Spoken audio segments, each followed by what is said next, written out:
Les écosystèmes naturels, dans leur diversité, sont une richesse inestimable pour l'humanité. Le Togo dispose d'une riche variété de paysages, d'écosystèmes et de cultures. Une partie importante de la population du pays est rurale et dépendante des ressources naturelles que ces écosystèmes peuvent offrir. Dans un contexte de dégradation accélérée de la biodiversité ces 2 dernières décennies, le PMFM, mis en œuvre par le PNUD et exécuté par le Bureau des Nations Unies pour les services d'appui au projet, est un mécanisme financier visant à appuyer les communautés et les organisations de la société civile et à faciliter la mise en œuvre d'actions concrètes de conservation des ressources naturelles et de protection de l'environnement. Le programme aborde les thématiques jugées prioritaires au niveau national, souvent interdépendantes. Nous avons financé 72 projets.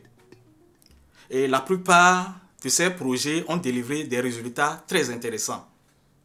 Plus de 100 communautés ont bénéficié de nos appuis sur le plan technique, sur le plan financier.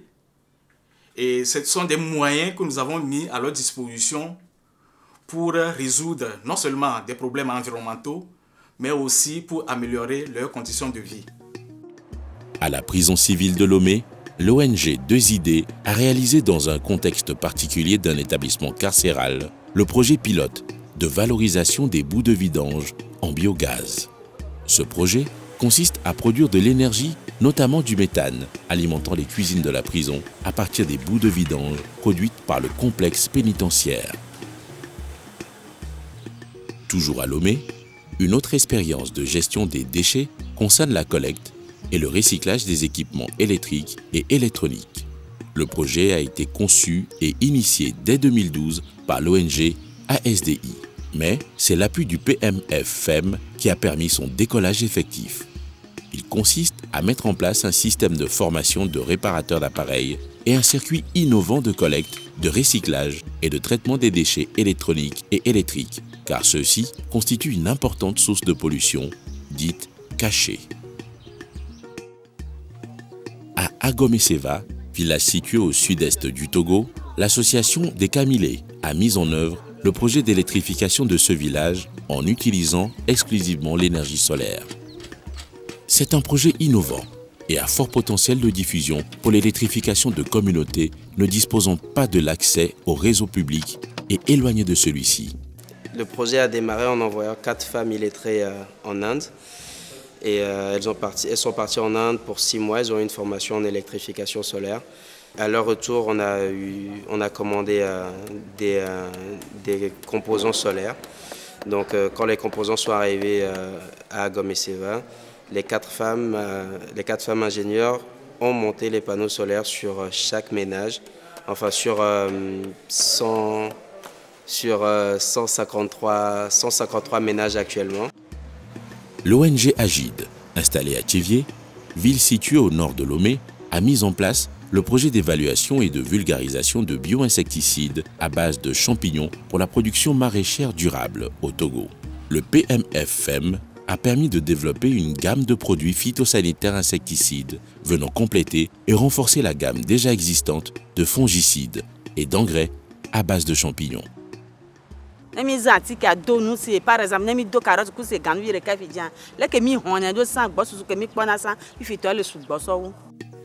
à Vokoutimé, un groupement de 10 membres, dont 9 femmes, est créé en 2013 par l'ONG La Colombe dans le cadre du projet de promotion de la culture maraîchère à partir du système d'irrigation du goutte à goutte. Avec l'appui du PMFM, le périmètre de maraîchage de ce groupement est équipé d'un système d'irrigation goutte à goutte alimenté par l'énergie solaire.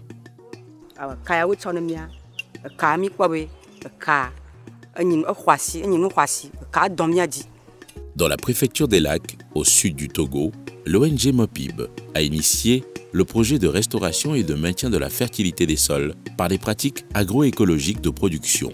Ce projet concerne 3 localités proches d'Enfoin.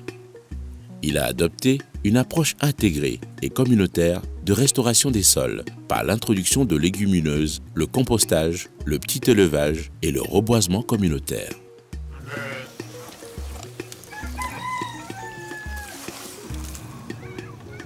Autre exemple, dans les cantons de Pessaré et Pagouda au nord du Togo, l'ONG Cap EJR est à l'initiative d'un projet de restauration des sols par une approche intégrée et communautaire. Outre le compostage, associé au petit élevage, des techniques intéressantes ont été développées, telles que la régénérescence naturelle assistée, les cordons pierreux et les diguettes anti-érosives. La technique d'installation des diguettes anti-érosives consiste à aménager les terres qui sont vraiment dégradées, situées en pente, pour permettre à ce que l'eau de ruissellement ne puisse pas emporter les détritus, l'eau, les débris végétaux et enfin permettre la sédimentation pour lutter contre l'érosion hydrique. Dans la préfecture de Tone, à l'extrême nord du Togo, l'association Songouman exécute le projet de reboisement intensif et d'agriculture durable.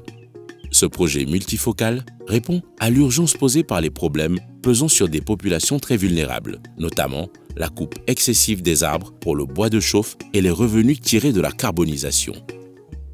L'association Songouman a ainsi créé un jardin botanique de conservation des essences forestières, des plantes à usage thérapeutique, économique ou culturel.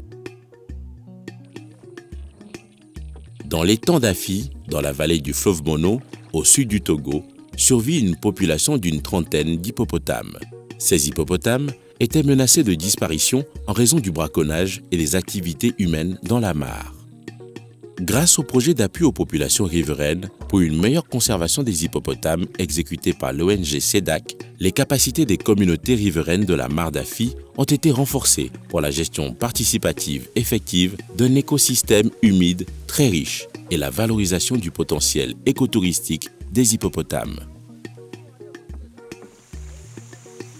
La diffusion des acquis du PMFM permet aujourd'hui aux communautés de s'approprier leur développement et de contribuer davantage à la gestion des ressources naturelles et la protection de l'environnement.